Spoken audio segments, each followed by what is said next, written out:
আমাদের অনন্য স্টোরি সকল প্রকার পার্ট গল্প দেখতে আমাদের চ্যানেলটি সাবস্ক্রাইব করে পাশে থাকা বেল আইকনটিতে ক্লিক করে অল নোটিফিকেশন অন করে দিন। মা বলো, তুমি আর যা চাইবে আমি তাই দেওয়ার চেষ্টা করব। বাবা, আমি শুধু তোর কাছে একটা জিনিসই চাই, তুই প্লিজ আগের মতো হয়ে যা। আচ্ছা মা, চেষ্টা করব। চেষ্টা করো না, ওই রকম হতেই হবে, না হলে আমি খুব কষ্ট পাবো। আচ্ছা মা, আমি আগের মতোই হব। আমি আমার আগের ফাজিল ছেলেটাকেই চাই। কাকি। আচ্ছা অনেক হলো, আমি কালকে আমার বাসায় একটা পার্টির আয়োজন করতে চাই। আমরাও কিন্তু আছি। আরে তোমরা তো থাকবাই। তারপর ভাবিরা দুজন আমার কাছে আসলো। আতিক আমাদের গিফট কালকে পার্টিতে দিয়ে দেবে। আচ্ছা, এখন আমার শরীর খারাপ লাগছে, আমি রুমে গেলাম। কি হয়েছে তোর? মাথা ব্যথা করছে? আমার ব্যাপারটা আমি দেখতে পারবো, আপনি আমার ব্যাপারে না দেখলেও চলবে। মামা আপু আমার দিকে অসহায় দৃষ্টিতে তাকিয়ে আর কিছু না বলে তার রুমের দিকে হাঁটা ধরলো। তখনই আমার মনে পড়লো তার টাকা দিয়ে আইফোন তাকে এখনো দেওয়া হয়নি। তখনই দাঁড়ান মামা আপু, পিছনে ফিরে আমাকে বলছিস? আপনি এখন একটু আমার রুমে আসতে পারবেন? না, পারবো না বলেই রুমে চলে গেল মামা। আচ্ছা, তারপর আমি রুমের দিকে হাঁটা শুরু করলাম আর ভাবলাম তাহলে তার ফোনটা কালকে সকালে দিয়ে দিব। তারপর আমি রুমে গিয়ে ফ্রেশ হতে ওয়াশরুমে গেলাম। তারপর ফ্রেশ হয়ে বাইরে বের হতে দেখি মামা আপু খাটের উপরে বসে আছে। এই কি, আপনি এসেছেন, ভালোই হয়েছে। ভাবছিলাম আসবো, তবে আমার গিফটটা তো দেওয়া হয়নি, তাই আসলাম বলে আমার দিকে এগোতে থাকলো মামা। এ কি, আপনি এভাবে আমার দিকে এগোচ্ছেন কেন? চুপ, একদম চুপ। এটা বলে যেই আমাকে কিস করতে যাবে আপু, তখনই আমি তাকে থামিয়ে দিলাম। কি হয়েছে কি, আপনি এসব করে আপনার ভালোবাসার প্রমাণ করতে যাচ্ছেন? দেখ, তোকে আমি এখন সত্যিই ভালোবাসি, তুই কেন আমাকে এভাবে কষ্ট দিচ্ছিস? দেখেন, আমি এখন আপনাকে ভালোবাসি না, আমি এখন অধরাকে ভালোবাসি। সেটা দেখা যাবে তুই কাকে ভালোবাসিস, তবে আমি তোকেই ভালোবাসি, তোকেই জীবন সঙ্গিনী রাখবো। আর যদি তোকে না পাই তাহলে সেদিন আমি এই পৃথিবীতে থাকবো না। এটা বলে চলে যেতে লাগলো মামা। দাঁড়ান, আপনাকে যার জন্য ডেকেছিলাম সেই কাজটাই তো করা হয়নি। ও বলো। তারপর আমি ড্রয়ার থেকে ফোনটা বের করে তার কাছে আসলাম। এই নিন। তুই এটা দিচ্ছিস কেন আমাকে? আমি আপনার কোনো জিনিসই আমার কাছে রাখতে চাই না। তুই আমাকে এতটা ঘৃণা করিস যে তুই আমার কোনো জিনিসই তোর কাছে রাখবি না? এটা বলেই কান্না করতে করতে রুম থেকে চলে গেল মামা। রুমে গিয়ে বিছানায় বসে ভাবতে লাগলো, আতিক আমার ভালোবাসা পাওয়ার জন্য কত কিছু করত। প্রতিদিন অনেকগুলো থাপ্পড় খাওয়ার পরও আমার পেছনে পড়ে থাকতো। আমি বুঝতে পারিনি ওর কষ্টটা। অহংকারের বশে অনেক কষ্ট দিয়ে ফেলেছি ওকে। তবুও আমি জানি আতিক আমাকে এখনো ভালোবাসে। ওর শুধু আমার উপর প্রচুর অভিমান রয়েছে, সেটা আমাকে ভাঙাতে হবে। তাতে আমার যত কষ্ট হোক মেনে নেব। ওর ভালোবাসার জন্য আমি মরতেও রাজি। আর এইদিকে আমি বিছানায় বসে ভাবতে লাগলাম, যাক ভালোই হয়েছে, আমার জীবনে আমি কোনো মেয়েকে চাই না। এগুলো ভাবতে ভাবতে ঘুমিয়ে গেলাম। পরের দিন সকালবেলা কেউ আমার ঠোঁট চেপে ধরেছে, তাই আমার ঘুমটা ভেঙে গেল। দেখি মামা আপু আমার ঠোঁটে কিস করেছে। আমি এক ঝটকা দিলাম, সে বিছানা থেকে পড়ে চিৎকার দিল। ও মা গো, আমার কোমরটা গেল রে। তার চিৎকার শুনে সবাই আমার রুমে আসলো। কিরে, কি হয়েছে মামা? মা, তুই নিচে পড়ে আছিস কেন?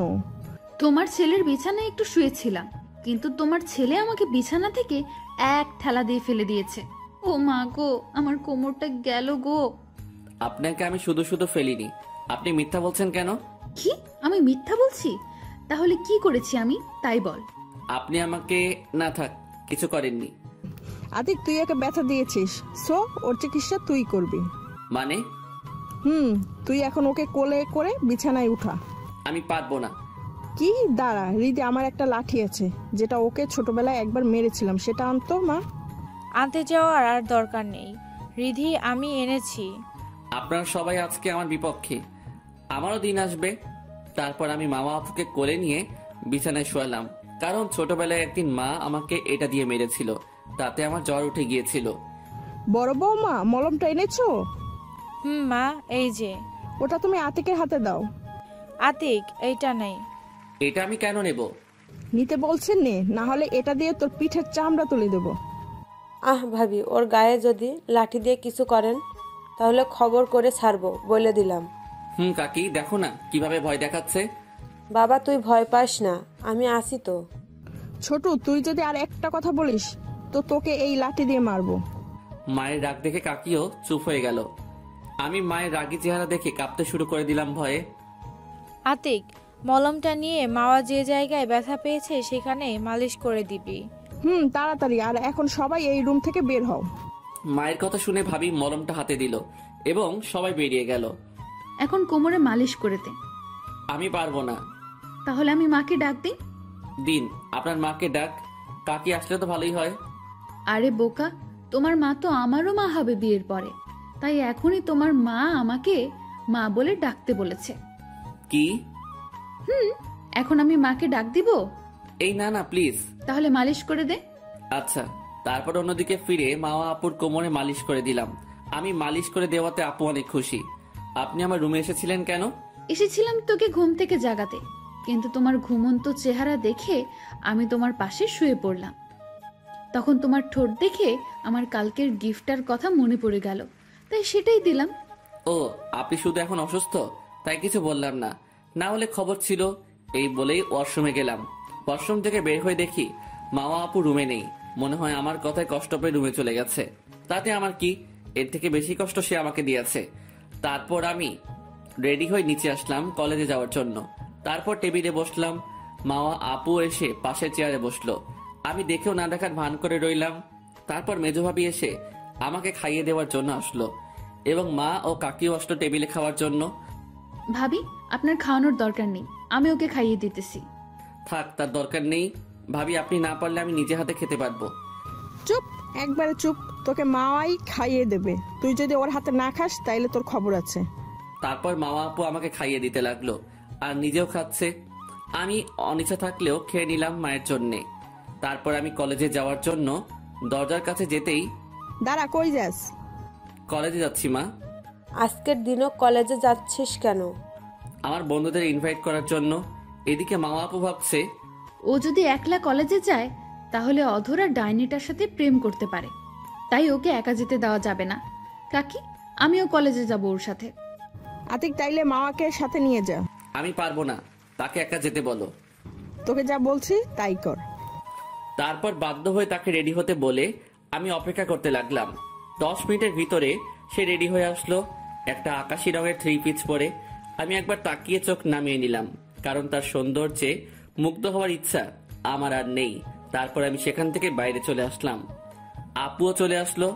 আমাকে কেমন লাগছে সেটা দেখার ইচ্ছা আমার নেই, এটা বলেই একটা রিক্সা ডাক দিলাম। রিক্সা ডাক দিচ্ছিস কেন? আপনাকে রিক্সায় উঠিয়ে দিয়ে আমি আপনার পিছনে বাইক নিয়ে আসবো।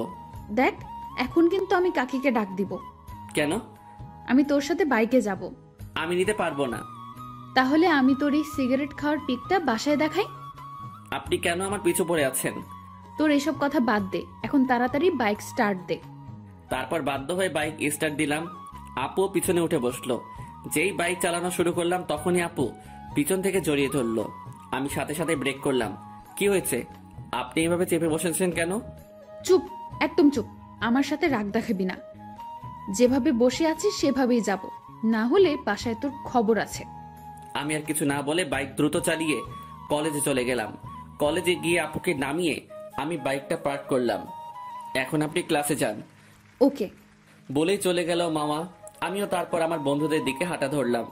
অন্যদিকে মামা আপু কিছু দূর গিয়ে মনে পড়লো, আরে আমি তো ক্লাস করতে আসিনি, আমি এসেছি আতিক যাতে ওই অধরার সাথে না মিশতে পারে সেই জন্য। তাই সে তখনই আবার আমার পিছু নিল। এদিকে আমি আমার বন্ধুদের কাছে যেতেই, কিরে, তুই আজকে মামা আপুকে নিয়ে আসলি যে, আবার এখন তো তোর পিছু পিছু আসছে। তাই নাকি? তাইলে অধরা, তোর নাটকটা শুরু করে দে। আরে জানো, তুমি এসে গেছো। জানো আমি তোমার জন্য কতক্ষণ ধরে অপেক্ষা করছি। কি করব বলো? এখন আবার মামা আপু আমার পিছু নিয়েছে, তার জন্য আসতে এত দেরি হলো। ওই শাকচুন্নিটাকে তোমার ধারে কাছে আসতে না করতে পারো না। এটা শুনে তো ওই পাশে মামা রেগে আগুন। তারপরে সে আমাদের কাছে চলে আসলো। কি বললি? আমি শাকচুন্নি?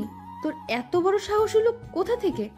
তাহলে কি বলবো, আপনাকে ও যখন আপনাকে ভালোবেসেছে তখন আপনি ওকে অনেক কষ্ট দিয়েছেন। ওর কষ্ট আমি আমার ভালোবাসা দিয়ে শেষ করে দিয়েছি। আপনি এখন আমাদের মাঝে আসছেন কেন? চুপ, কোনো কথা বলবি না। ওকে কষ্ট দিয়ে আমি ভুল করেছি, তা আমি মানছি, কিন্তু এখন আমি ওকে ভালোবাসি আর ও নিজেও আমাকে ভালোবাসে, কিন্তু ওর ভিতর শুধু আমার জন্য অভিমান। তুই কেন আমার আর ওর মাঝে এসেছিস?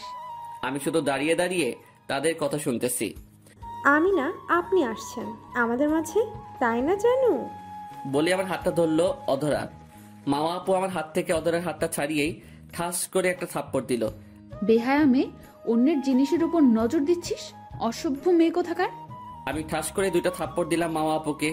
তুই আমাকে ওর জন্য মারলি? মারলাম। ও আপনার মতো আমাকে কষ্ট দেয়নি, ও আমার কষ্টে কেঁদেছে। আর আপনি কাকে বেহায়া অসভ্য মেয়ে বলছেন? এগুলো তো আপনি। তুই ওর জন্য আমাকে এসব বলতে পারলি? তুই আমাকে সবার সামনে এরকম অপমান না করলেও পারতি।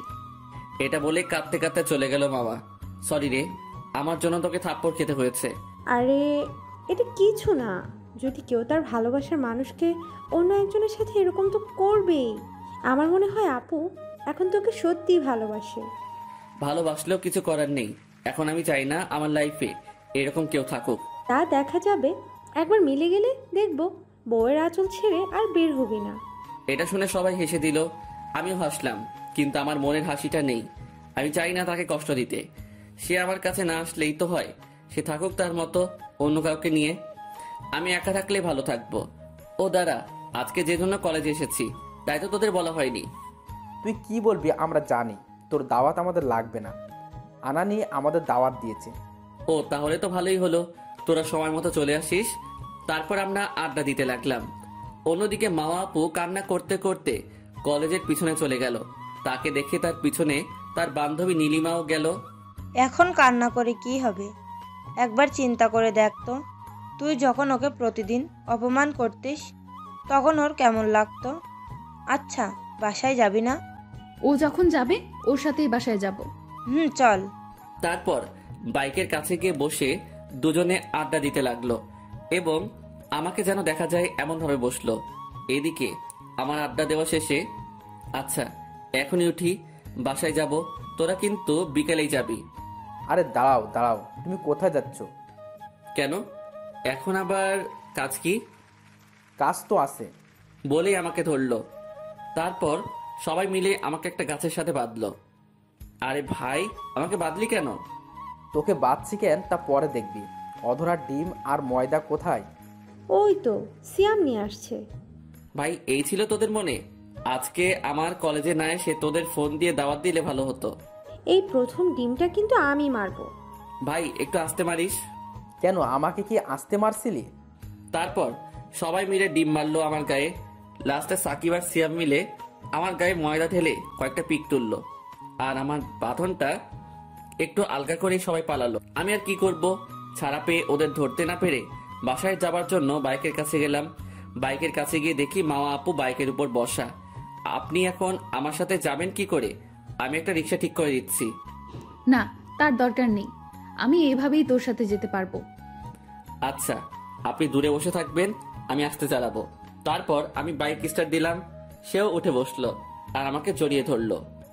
এ কি, আপনি জড়িয়ে ধরলেন কেন? ময়দা লেগে যাবে। সেটা আমি দেখে নিব। তারপর আমি দ্রুত চালিয়ে বাসায় গেলাম। তারপর আমি দ্রুত বাইক চালিয়ে বাসায় আসলাম। বাসায় আসার পরই এই তোর এই অবস্থা কেন? বন্ধুরা ডিম আর ময়দা দিয়েছে আমার গায়ে। ও বুঝতে পেরেছি, তবে মামা তোর শরীরে এসব লাগালো কি করে? তোমার ছেলে আমাকে জড়িয়ে ধরেছে। হাল্লা, কি মিথ্যা কথাটাই না বললো, আর লজ্জাও নেই, মায়ের সামনে এসব বলছে। মা বিশ্বাস করো, আমি তাকে জড়িয়ে ধরিনি, সে আমাকে ধরেছে। বুঝেছি, তোদের একটা ব্যবস্থা করতে হবে। এটা বলেই হাসতে হাসতে চলে গেল মা। লজ্জা করলো না আপনার এসব বলতে মায়ের সামনে? লজ্জা করবে কেন? অন্য কাউকে আর জড়িয়ে ধরিনি, তোকে ধরেছি। ড্যাড, আপনার সাথে কথা বলাটাই উচিত হয়নি। বলেই চলে গেলাম ওয়াশরুমে। তুমি যতই আমাকে ইগনোর করো বাছা ধন, আমি তোমার পিছু ছাড়বো না। বলে চলে গেল তার রুমের ওয়াশরুমে। সন্ধ্যার সময় আমার সব ফ্রেন্ডরা চলে এসেছে। আমিও একটা আকাশি কালারের শার্টের সাথে কালো জিন্স পরে নিচে নামলাম। তারপর ফ্রেন্ডদের কাছে গেলাম। দোস্ত, তোকে যা লাগছে না আজকে। হয়েছে, থাক, আর বলিস না ভাই। পরবর্তী পার্ট পেতে কমেন্টে জানান আপনারা গল্প পড়ছেন কিন্তু লাইক কমেন্ট কেন করছেন না। এটা কিন্তু খারাপ অভ্যাস, পরিবর্তন করবেন। মনে কেউ কষ্ট নিয়েন না। ধন্যবাদ সবাইকে।